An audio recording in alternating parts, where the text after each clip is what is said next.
The boarding gate was already crowded when the announcement cut through the noise. Final call for the flight. A young black schoolgirl stood quietly near the priority line, holding a small backpack, her eyes steady, unreadable. The flight attendant did not even look at her properly. "Step aside. You are not cleared for boarding," she said flatly. The girl showed her ticket again without raising her voice. A second check, a pause, then a sharper tone. "I said move, do not create a scene here." Passengers slowed down. Phones subtly tilted upward. People were watching now. A security officer stepped closer, not asking questions, just positioning himself between her and the aircraft door. The girl did not argue. She did not cry. She simply looked at the boarding pass, then at the plane behind the glass. Something about her silence made the situation feel heavier than it should have been. And the flight attendant, irritated by that silence, made the decision that would not be easy to undo. They chose the wrong person. They just didn't know it yet. The airport terminal moved with the tired rhythm of early departures, rolling suitcases, overhead announcements, and people checking screens every few seconds as if the answers might change if they looked again. At gate 14, the flight was already halfway through boarding. Business class had gone first. Families followed. Then priority passengers, each greeted with practiced politeness by the airline staff. A flight attendant stood near the aircraft entrance, scanning boarding passes with quick, efficient gestures. Her voice shifted slightly depending on who approached, softer for some, sharper for others, though almost no one seemed to notice. Near the edge of the boarding line, a young black schoolgirl stood still. She was not trying to draw attention. In fact, she seemed to avoid it. A simple outfit. A small backpack held in both hands like she had decided it was safer that way. Her posture was straight but not rigid, calm in a way that didn't ask for permission. When the line moved forward, she moved with it. Not ahead, not behind, just aligned with it. A man in front of her was greeted warmly. "Enjoy your flight, sir." A woman with a designer suitcase was waved through with a polite smile. "Welcome aboard." When the girl reached the same point, the flight attendant's eyes flicked over her ticket, then to her face, then back to the screen. The smile did not appear this time. She scanned again, a pause small, almost invisible, but it changed the rhythm of the interaction.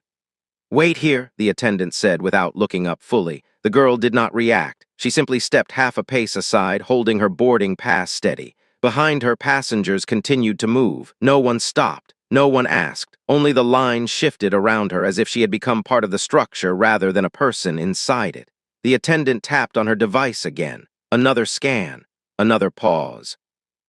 A slight tightening in her expression.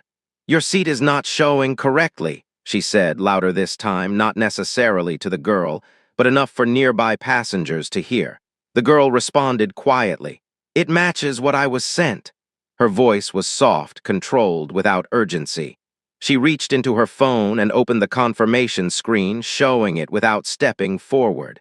The attendant did not take it immediately. Instead, she tilted her head slightly, as if measuring whether this was a misunderstanding or a problem. The silence stretched just a little too long. People behind began to slow, not fully stopping, but curiosity creates its own kind of pause. A child leaned slightly to see better. A man adjusted his position to listen. The flight attendant finally took the phone, a quick glance, then a firmer shake of the head. "No, this does not match the system allocation." The girl blinked once, slowly. "Can you check again?" The question was not challenging. It was precise, controlled. The kind of question someone asks when they assume systems are usually correct. The attendant's tone changed. "I have already checked twice. Please step aside while we resolve this." There was no aggression in the words, but there was finality. The kind that assumes the conversation has already ended. The girl stepped back another half step, not resisting, not agreeing, just complying. But now she was no longer part of the boarding flow. She stood slightly to the side of the gate desk area where people were not meant to stay long, a place for errors, delays, problems. A security officer approached from the side, not rushing, but positioning himself in a way that subtly marked her as separate from the queue. "Is there an issue?" he asked the attendant, not the girl. "Possible mismatch. We are verifying," the attendant replied quickly. The officer nodded as if that was enough information. No one asked the girl for her version again. The system had already begun to speak without her. Behind the glass, the aircraft waited, silent, indifferent, as if none of this had reached it yet. The girl looked at it for a moment, not long, just enough to notice something about her expression. She was not confused. She was observing, not the delay, not the staff. The pattern. A small vibration came from her phone. She glanced down. No reaction changed on her face, but her thumb hovered for a second longer than necessary before she locked the screen again. The flight attendant, now visibly focused on the terminal system, spoke into her headset. A few words exchanged with operations control.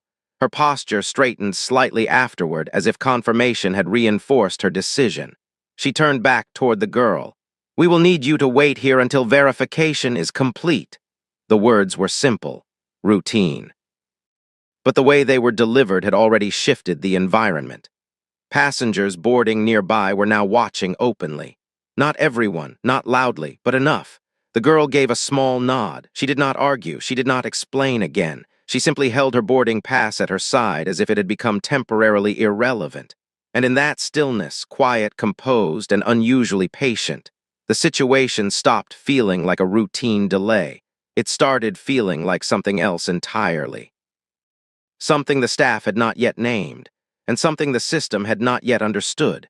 The aircraft door closed slightly further down the jet bridge while she remained standing near the gate desk, unnoticed by most, except for the few who now kept looking back at her more than they meant to, as if they were trying to understand why she wasn't reacting the way she was supposed to. And somewhere in that silence, the first imbalance had already begun to grow, not loudly, not visibly, but irreversibly. The boarding flow continued without her. That was the first quiet truth no one said out loud. Passengers moved through the jet bridge in steady intervals, scanning their phones, adjusting bags, stepping into the aircraft with the familiar rhythm of travel that assumes everything is already decided for them. At the gate desk, the girl remained in the same position, not sitting, not pacing, not asking repeatedly, just waiting. Her boarding pass was still in her hand, now slightly folded at the edge, not from stress, but from time passing through fingers that were no longer using it as proof, only as reference. The flight attendant stood a few steps away, speaking with another crew member. Her tone was lower now, more procedural. "System is not matching the seat allocation," she said. The other crew member glanced at the screen, then back. "Checked under the booking reference?" "Yes, twice." A pause. Then the second crew member looked toward the girl for the first time directly. Not with hostility, with something more complicated, uncertainty mixed with inconvenience. They approached the gate desk terminal again. "Let me see the boarding pass," the second crew member said. The girl handed it over immediately. No hesitation. The scan happened again. A soft beep. Then another pause that lasted a little too long to feel comfortable. The screen displayed something that did not match what the staff expected. The seat number existed, but the status beside it was not clean, not fully confirmed, not fully resolved. The flight attendant leaned in. "That cannot be correct," she said, more to the system than to anyone. The girl spoke softly. "It was confirmed when I checked in." The attendant did not respond immediately. Her focus stayed on the terminal, fingers moving quickly. Another input, another refresh. The same result. Behind them, a passenger from economy class slowed slightly while passing, glancing at the desk. Then another. The delay had begun to create its own gravity. The second crew member exhaled quietly. "We may have a duplicate allocation or sync issue." The flight attendant's jaw tightened slightly. "That should not happen at this stage." She turned toward the girl again. "What time did you receive your confirmation?" "Yesterday morning," the girl replied, still calm, still steady. The attendant nodded once, but not in agreement, more like marking the information. Then came the sentence that changed the tone again. "There is no active seat assignment matching this passenger in the current manifest." It was not said loudly, but it was said clearly enough for nearby passengers to hear fragments. "No seat manifest." The girl looked at the screen again, then at her phone, then back at the staff. Her expression did not change. But something subtle shifted in the air around her, because now it was no longer about delay. It was about validity. A man behind the queue spoke quietly to his travel companion. Did she miss her check-in window? The assumption formed quickly, as assumptions often do. The attendant stepped slightly away from the terminal, speaking into her headset again. This time the conversation was longer. Operations control, ground handling. A brief mention of system mismatch and passenger record discrepancy.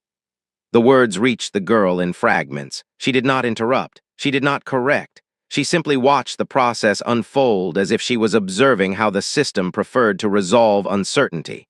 A security officer now stood closer than before, not directly confronting her, but close enough to signal containment. The girl noticed, but still did not react outwardly. The flight attendant returned, this time with more certainty in her posture. We cannot board you at this time until verification is completed. The sentence sounded final, not temporary, not uncertain. Final, the girl blinked once. Can I ask what exactly is missing? The question was not emotional, it was precise. The attendant hesitated for a fraction of a second too long, then answered carefully.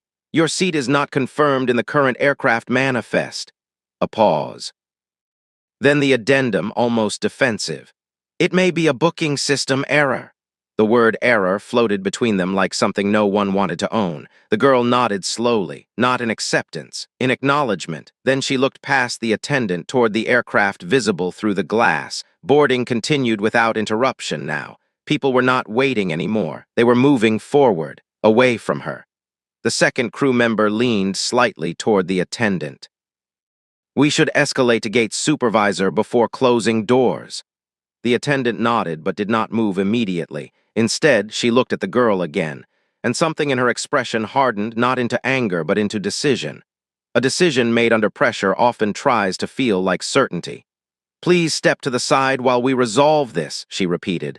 But this time the phrasing carried a different weight, not guidance, separation. The girl complied again, one step back, then another. Not because she was told aggressively, but because the structure around her had already started redefining where she belonged.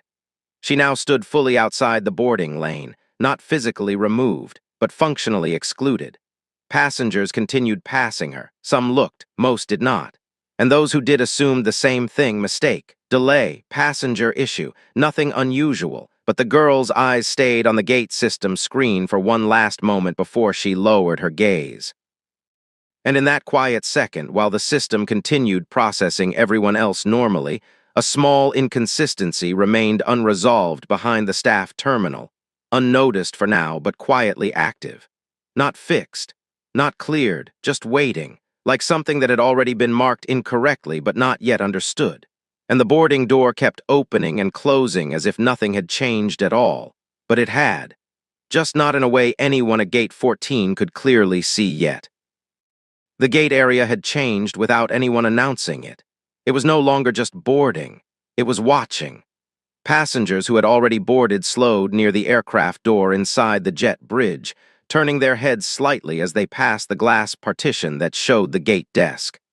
People outside the line were no longer pretending not to look, and the girl, still standing slightly apart from the boarding lane, could feel that shift without needing to see every face. The flight attendant returned from a brief internal call. Her posture was different now, more certain, not because the problem was solved, but because she had decided how it would be presented. She walked directly to the gate desk terminal and tapped a few keys. Then she looked at the girl, not immediately speaking. First, she let the silence settle, a deliberate pause that changed the tone of everything around her. Then she spoke, louder than before. For clarity, there is no confirmed seat assigned under this passenger's name in the current aircraft manifest.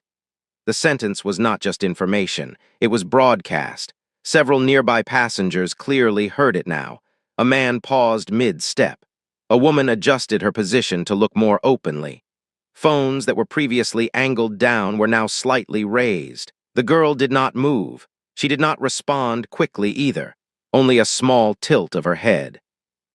Like she was processing not the situation, but how it was being presented.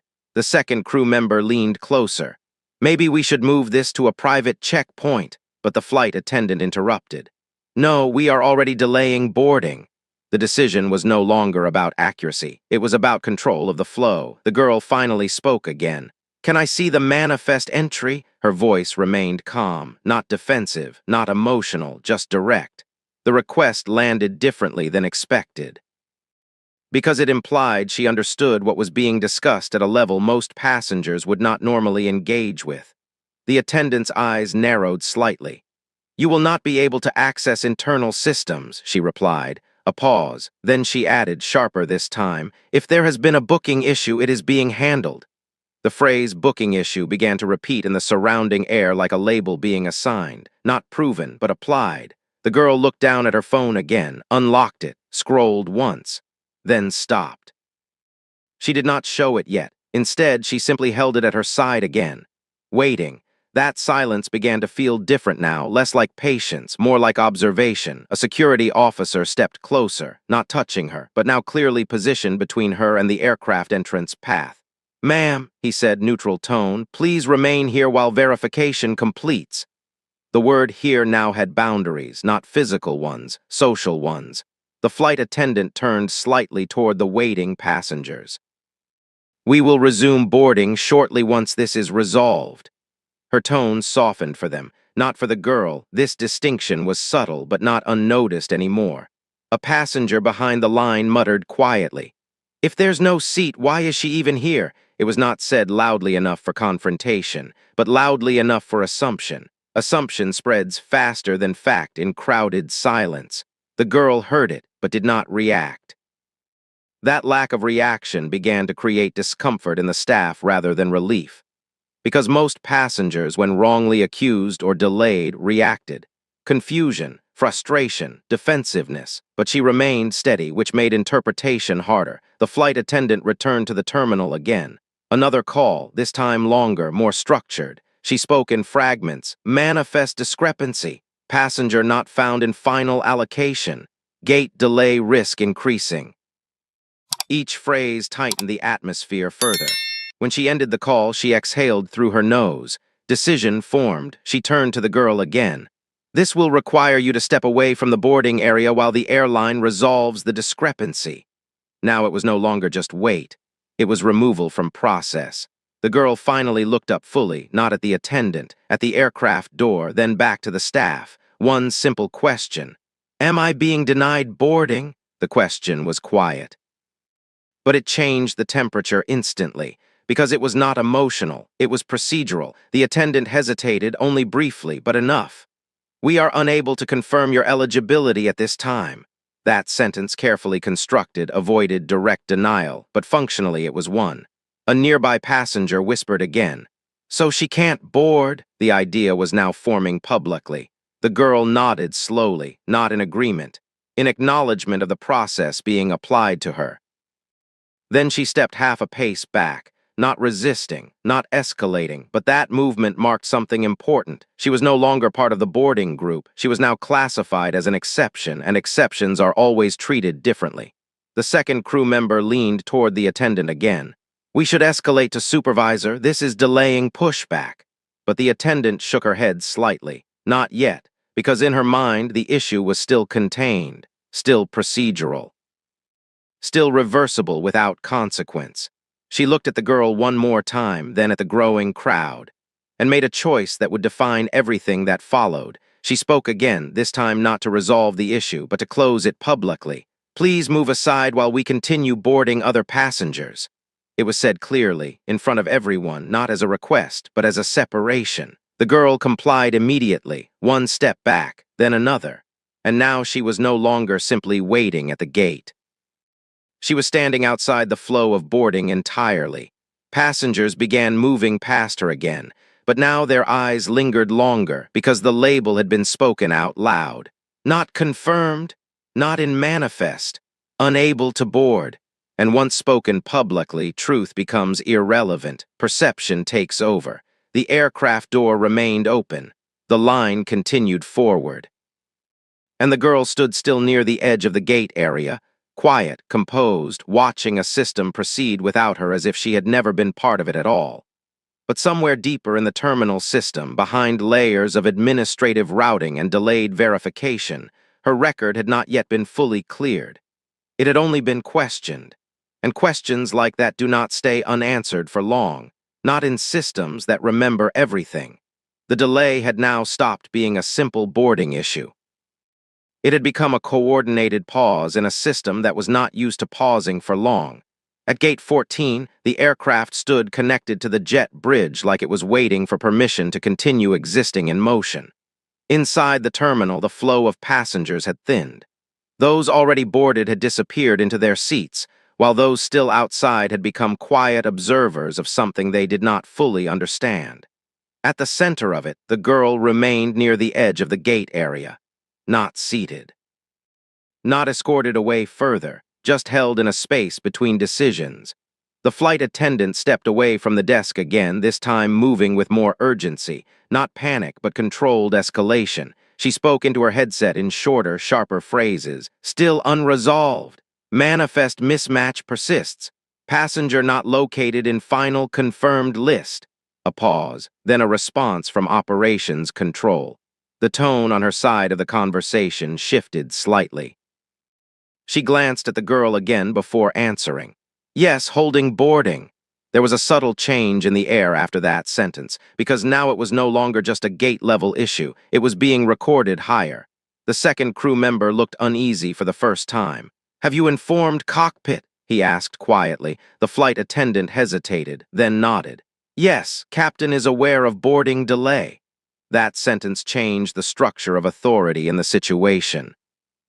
Because now the decision was no longer local. It was distributed upward. Inside the aircraft cockpit, the pilot received the brief update through internal communication.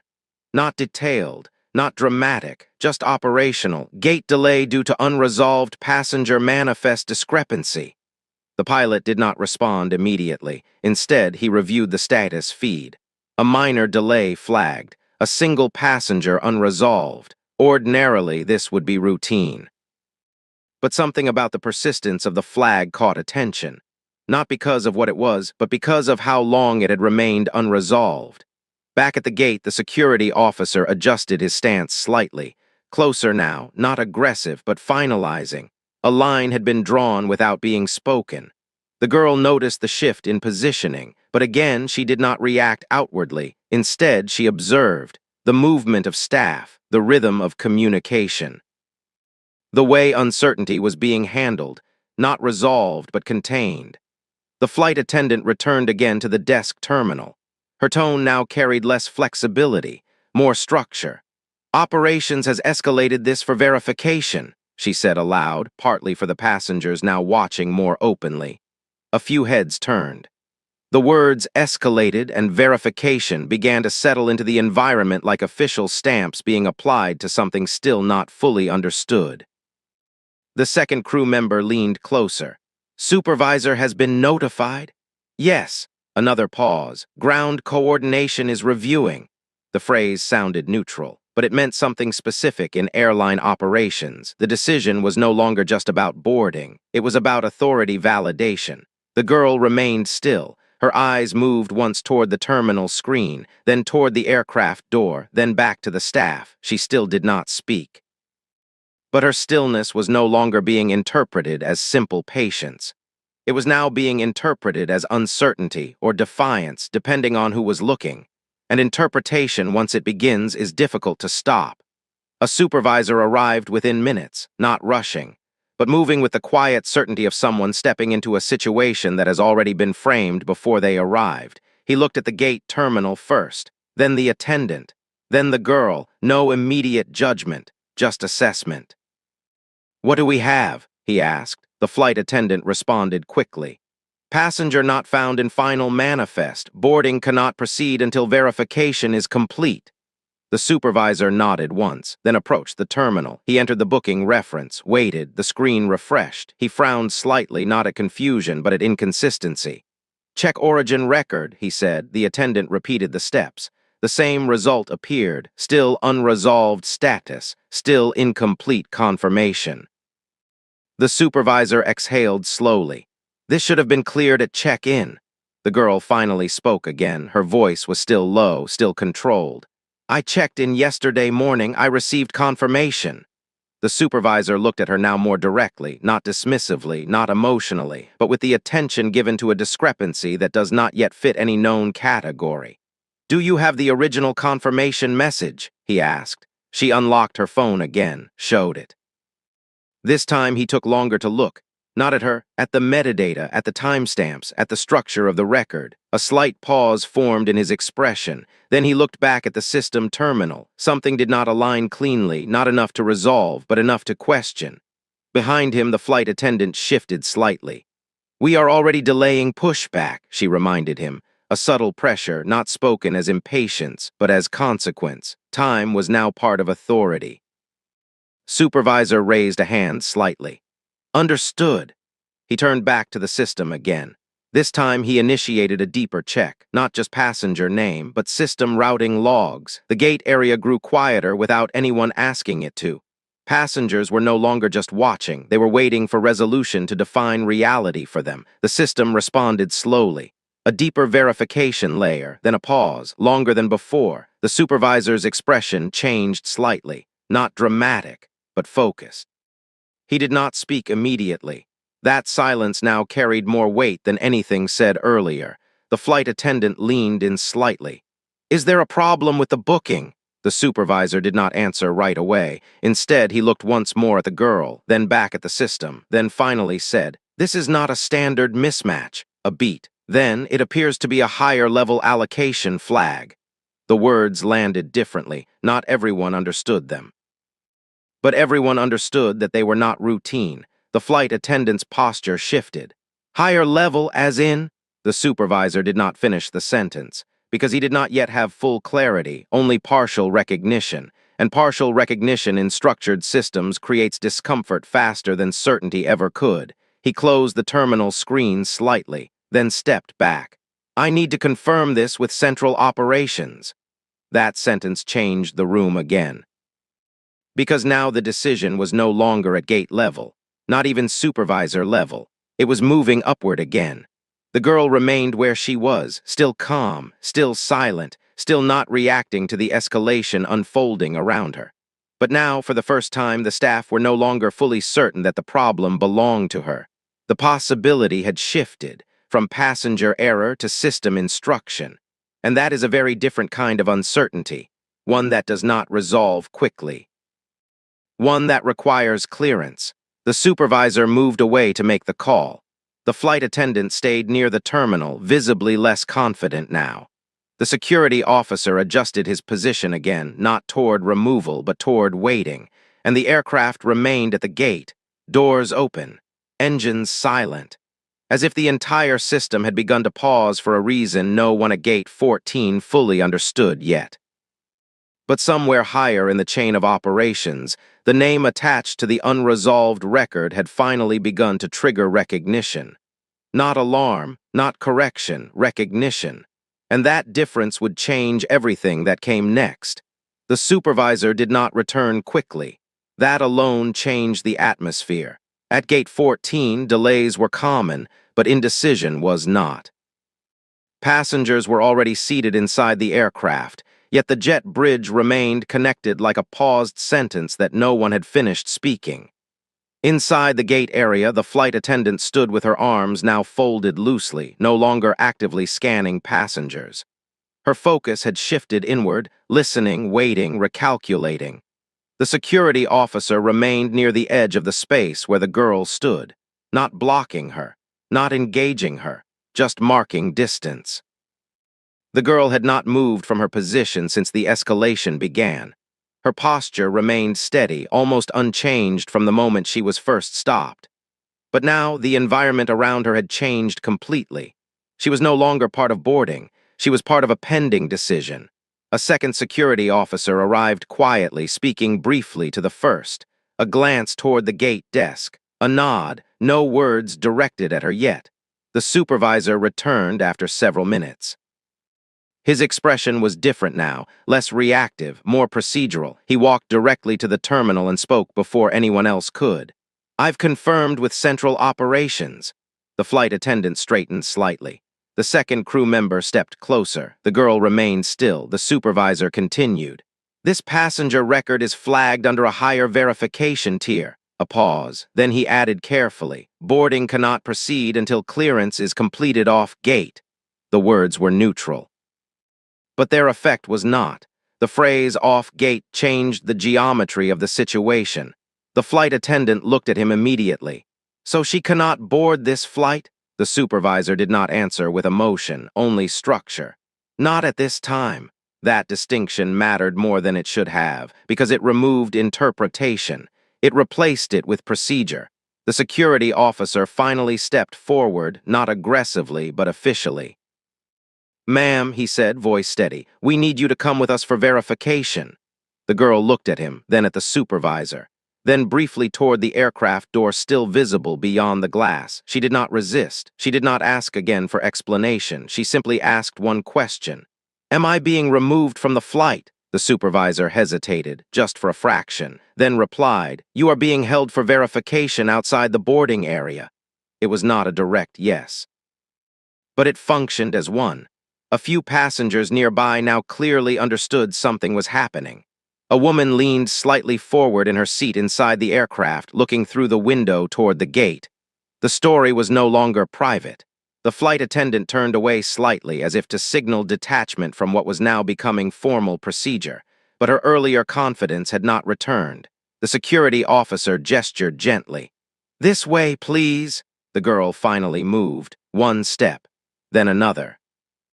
Not hurried, not dragged, just compliant movement through a system that had already decided the direction. As she passed the gate desk, the boarding flow resumed slowly for others. Passengers began moving again toward the aircraft, but now they passed differently. Some glanced at her longer than before. Some avoided eye contact entirely, because something had shifted in how she was perceived, not through evidence, but through process. And process has authority even when understanding is incomplete. Outside the immediate gate area, she was guided toward a small secondary verification desk. A quieter space, less visible, still inside the terminal but removed from the flow of boarding. The supervisor followed briefly, speaking into his phone again. "Need immediate clarification on flagged allocation? Yes, higher tier." His voice was lower now, more careful. At the secondary desk, the girl stood while the officers checked system entries again. She did not sit. She did not protest. She simply waited, watching the screens from a distance she was no longer allowed to approach. One of the officers frowned slightly. "There's a priority marker here," he muttered. The second officer leaned in. "Is it airline issued or external?" The answer was unclear, because the system did not clearly categorize it at their level. That uncertainty spread quietly between them. The supervisor returned to the gate briefly to ensure boarding continued, but now the rhythm had changed. The urgency of departure had been replaced by managed delay. Inside the aircraft, passengers were informed only of a temporary operational hold. No details, no explanation, only time waiting without context. Back at the secondary desk, the girl's phone vibrated again. She looked at it, did not open it immediately, then locked it again. The officer noticed but did not comment, because at this point, even small details felt like they might matter later. The supervisor reappeared, now speaking more formally. "Until Central Operations clears this record, we cannot proceed with boarding authorization." He paused, then added, "You will need to remain in the verification area." The girl nodded once. No expression of frustration, no visible emotional shift, just acknowledgement of the instruction. And that lack of visible resistance began to create an uncomfortable contrast in the minds of staff watching her.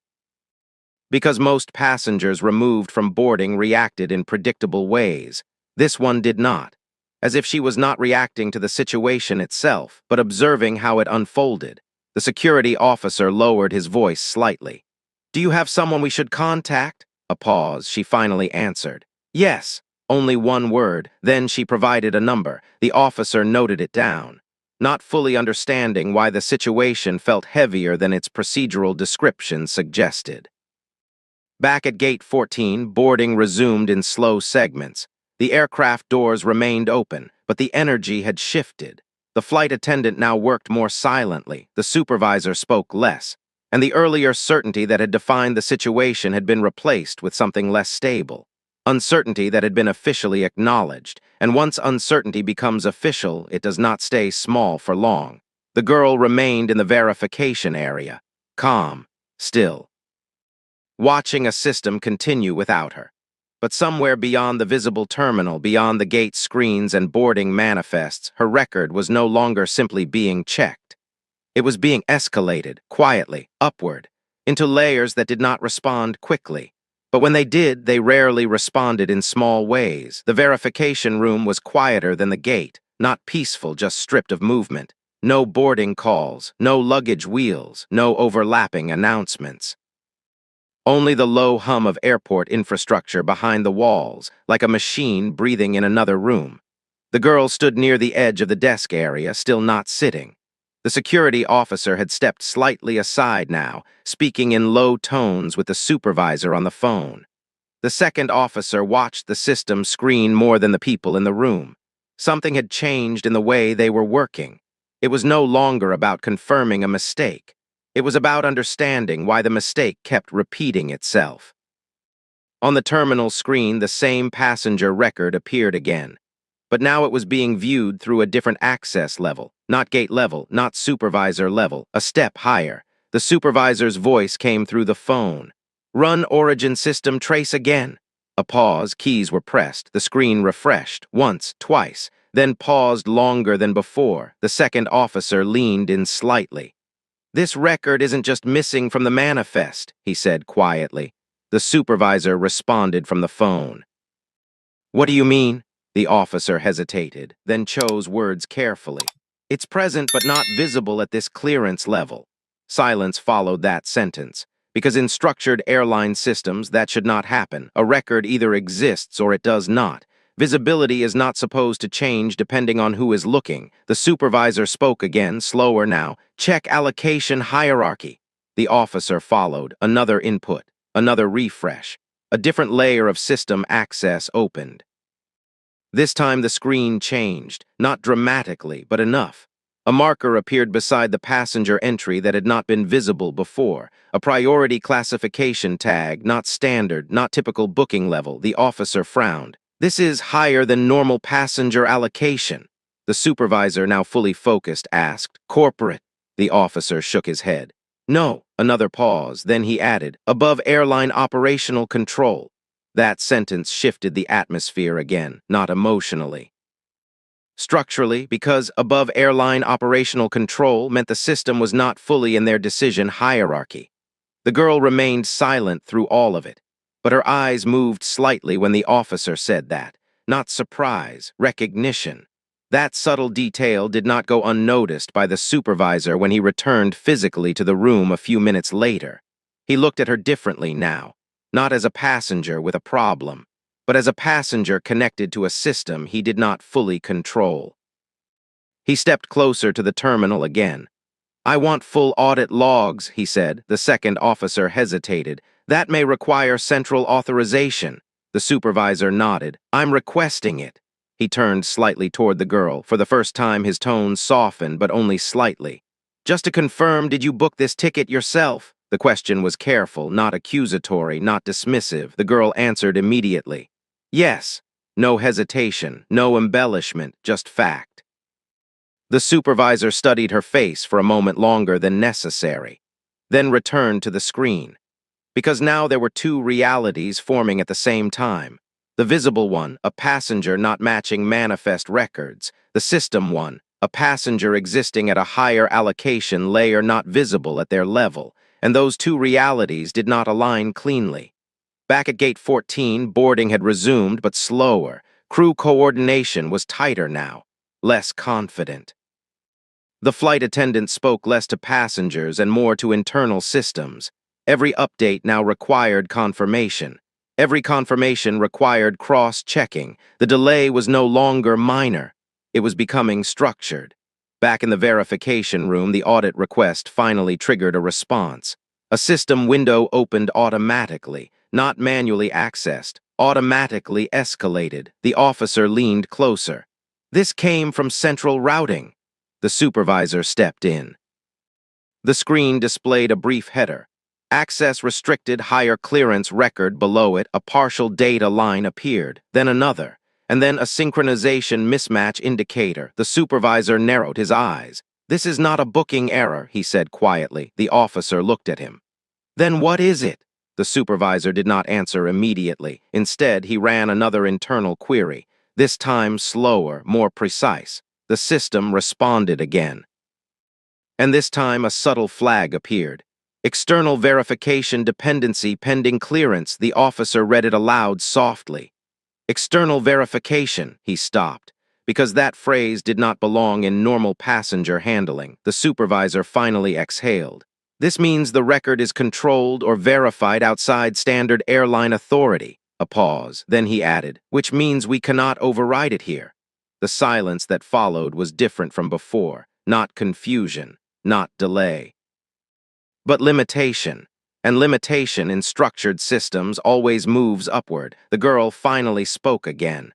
"Am I still being held for boarding verification?" Her voice was unchanged, but the meaning behind the question had shifted slightly, because now it was no longer about whether she could board. It was about who had the authority to decide. The supervisor looked at her, and for the first time he did not give a procedural answer immediately.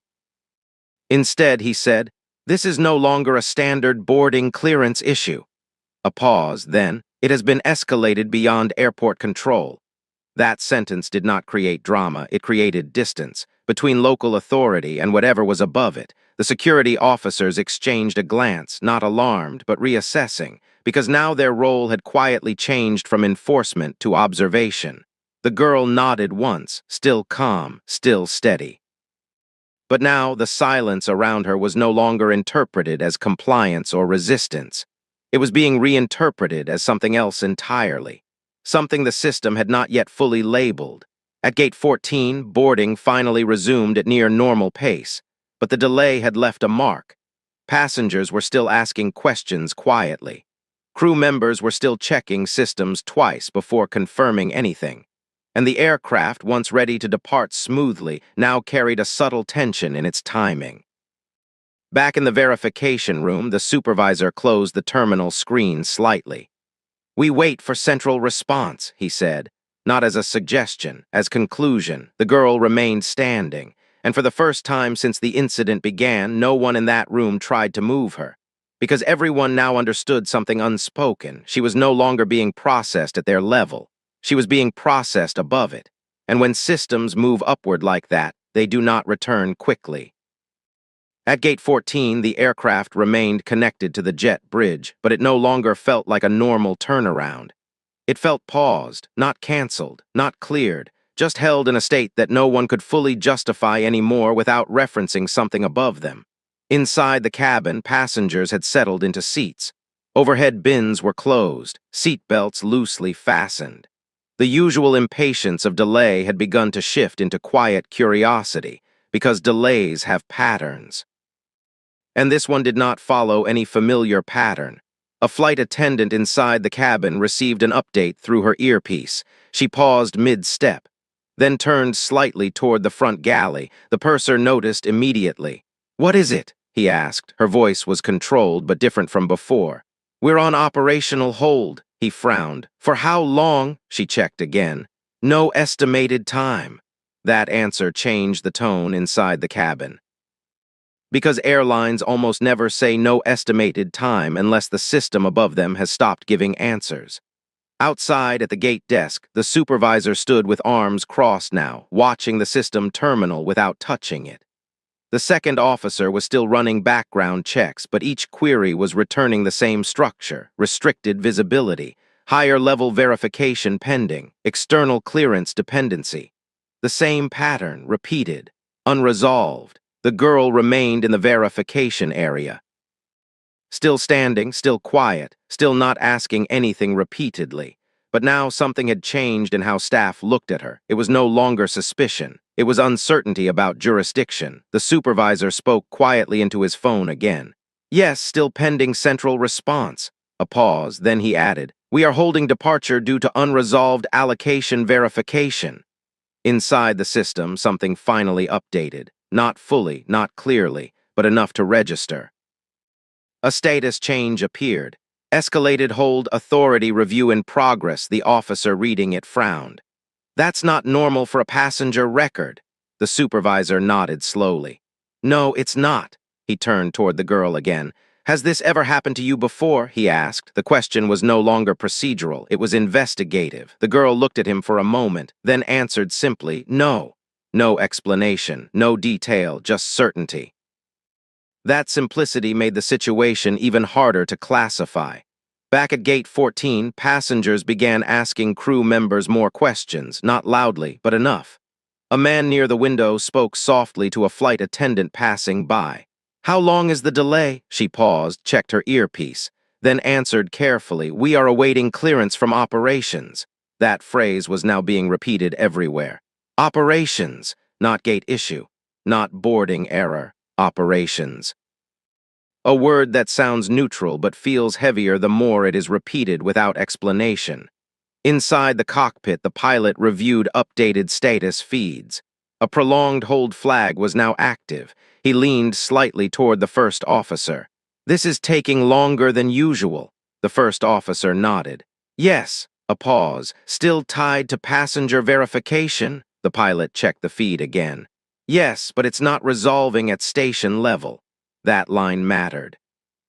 Because station-level resolution is where most issues end. This one was not ending there. At the verification room, the supervisor finally received another update. He stepped slightly away from the terminal before reading it. His expression changed subtly, not shock, recognition of escalation. He returned to the girl. Central Operations has acknowledged the record, he said. A pause, then continued. They are reviewing clearance authority now. The security officer shifted his weight slightly. The second officer looked up from the screen.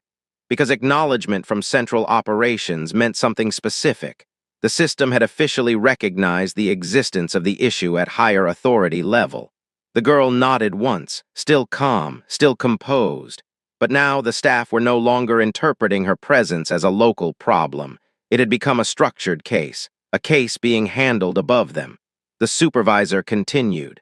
Until we receive clearance, boarding remains suspended for this record. A pause, then more carefully. And all actions taken so far are under review.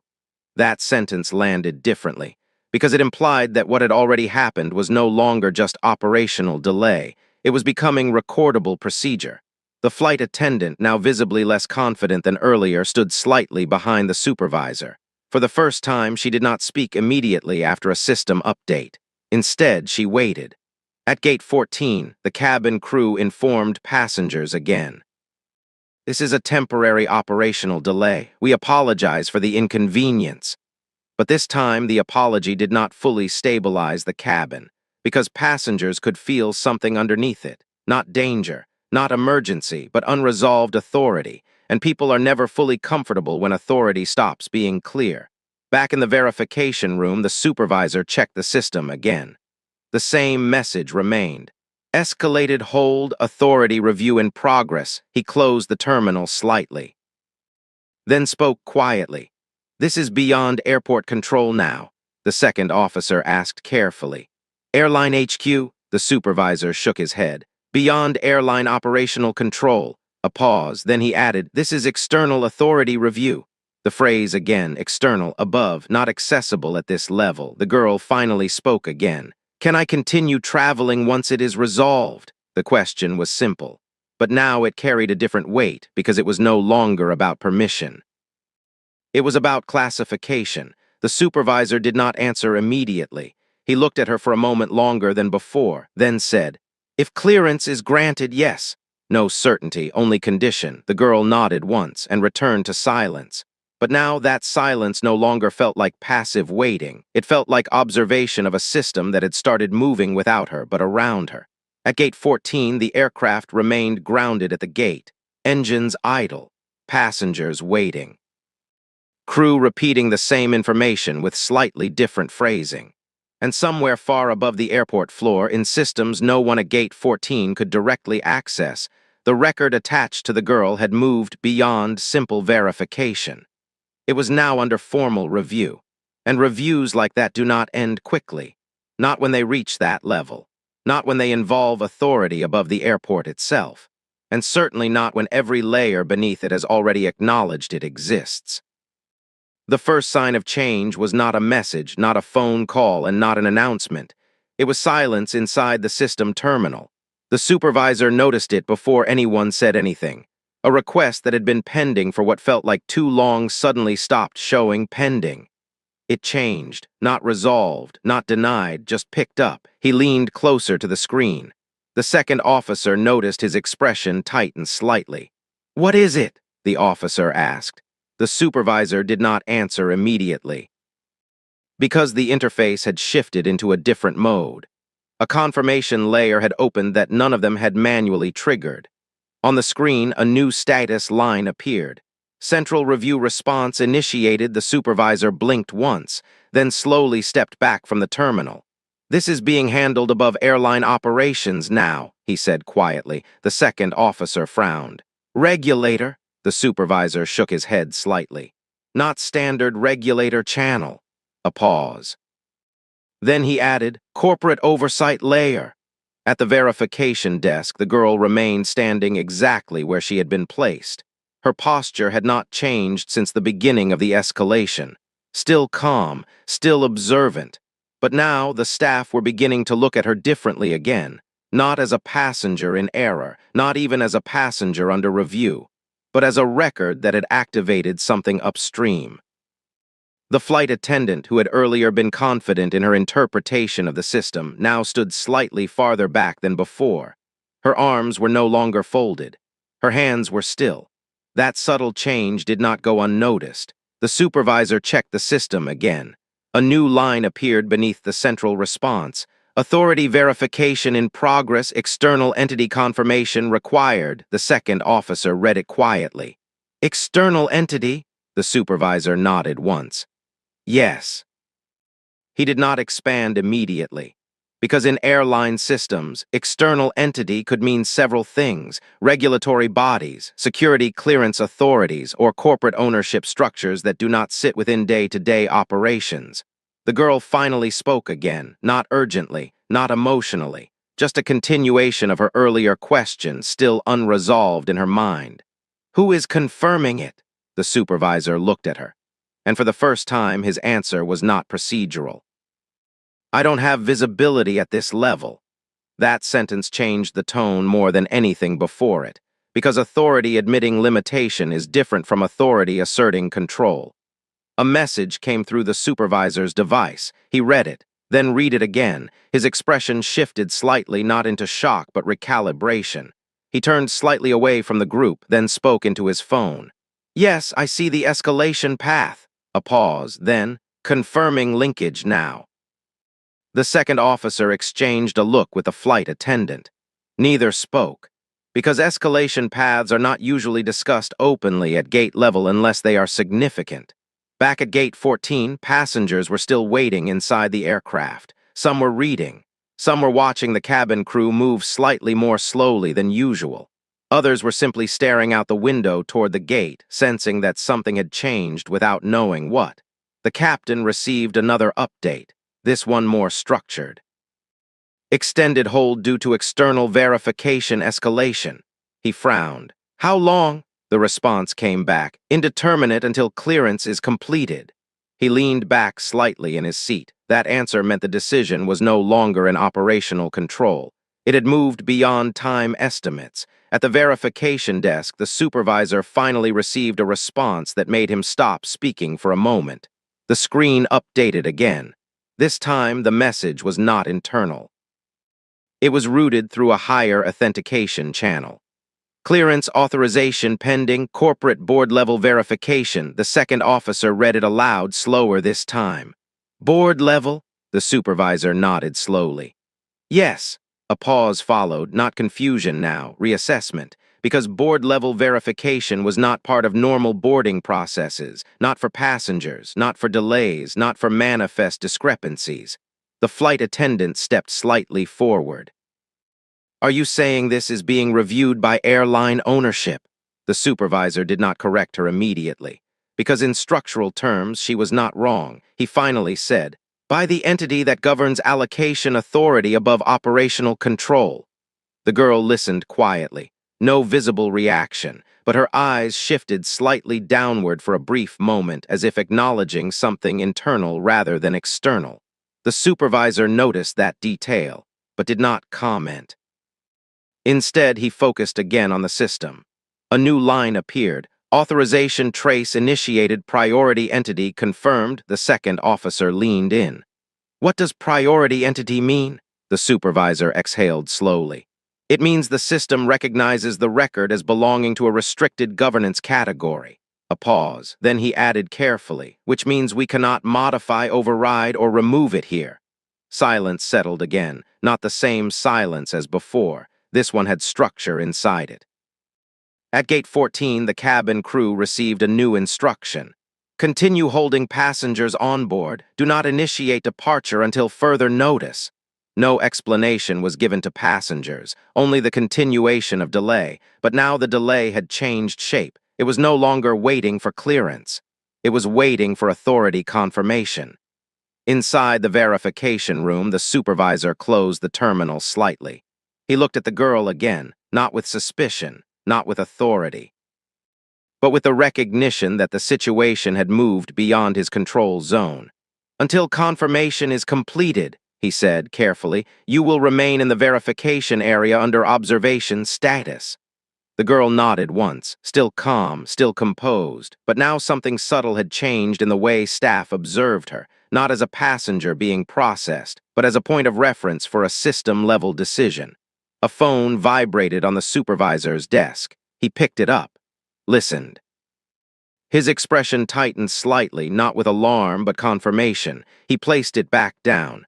"They've acknowledged the trace," he said quietly. The second officer asked, "Board response?" The supervisor nodded. "Yes." A pause, then, "They are reviewing allocation authority directly." The flight attendant looked down for a moment.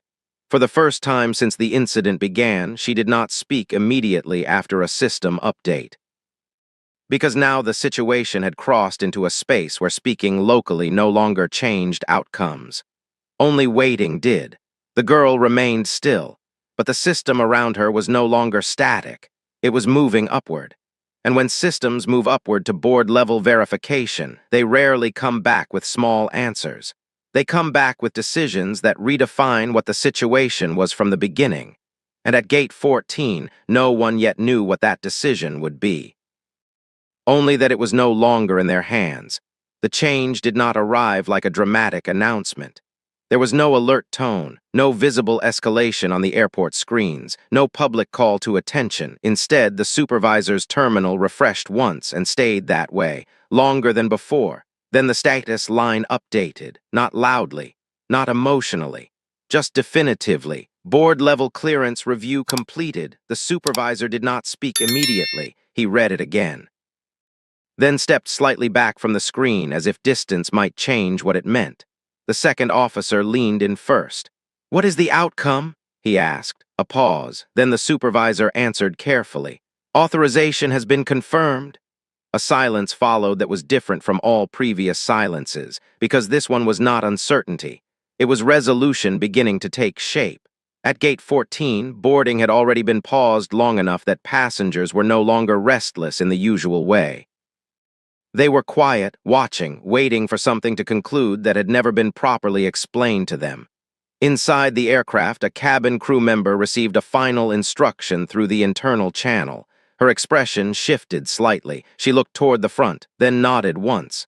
The purser noticed immediately. "What now?" he asked. She replied softly, "We are cleared to proceed." But she did not sound relieved. She sounded corrected. Outside at the verification desk, the supervisor closed the terminal interface completely. No more checking, no more tracing, no more escalation layers, just completion. He turned toward the girl. His tone changed, not in authority, but in acknowledgement of closure. "Your clearance has been verified." A pause, then he added, "You are cleared for boarding." No apology, no explanation, just final status. The girl did not react immediately, not because she was confused, but because she was measuring something else, the shift in how language itself had changed around her. From not confirmed to verified, from removed to cleared. She nodded once, and that was all. The security officer, who had been positioned near her for most of the process, relaxed his stance slightly, not fully stepping away, but no longer treating her as an exception requiring containment. The second officer looked at the supervisor quietly. "So, we proceed normally now." The supervisor nodded. "Yes." A pause. Then he added almost reflexively, "Remove all hold flags." The officer complied. On the terminal, the earlier escalation markers disappeared one by one. Escalated hold, authority review, external verification, dependency, all cleared, all closed, not reversed, resolved. At gate 14, the boarding announcement changed tone. "Flight will now proceed. We apologize for the delay." No mention of the cause, no mention of the passenger, just closure. Passengers began moving again through the jet bridge. The flow resumed. Normal rhythm returned, but slightly altered, like a conversation that had been interrupted and restarted without explanation. Inside the verification room, the supervisor stepped aside. The girl began walking toward the gate again. The same path, but not the same perception. This time, no one stopped her. No one questioned her ticket. No one checked twice. The system had already spoken. And systems, once corrected, do not repeat uncertainty easily. As she passed the gate desk, the flight attendant did not look at her the same way anymore. Not apologetic, not confrontational, just different, like someone recalibrating an earlier assumption without words. The girl reached the jet bridge entrance. The aircraft door stood open. The cabin crew stepped aside to allow boarding to resume. No announcement was made specifically for her. No acknowledgement, just continuation. She entered the aircraft quietly. No reaction from other passengers beyond brief glances, because now the narrative had already been rewritten by the system, not emotionally, procedurally. Inside the cabin, she walked down the aisle, found her seat, sat down, placed her bag under the seat in front of her, and that was it. No confrontation followed her. No explanation was given to passengers. No discussion continued in the cabin about what had happened. Because in structured environments, once authority resolves a classification, the system discourages revisiting it socially. Outside at the gate, the supervisor remained still for a moment longer. The second officer spoke quietly. "Was that a system error?" The supervisor did not answer immediately, then said, "No." A pause, then, "A clearance classification that was not visible at our level." The officer nodded slowly. Neither of them added anything further. Because now the situation had been filed correctly, and correctly filed situations do not require emotion, only record.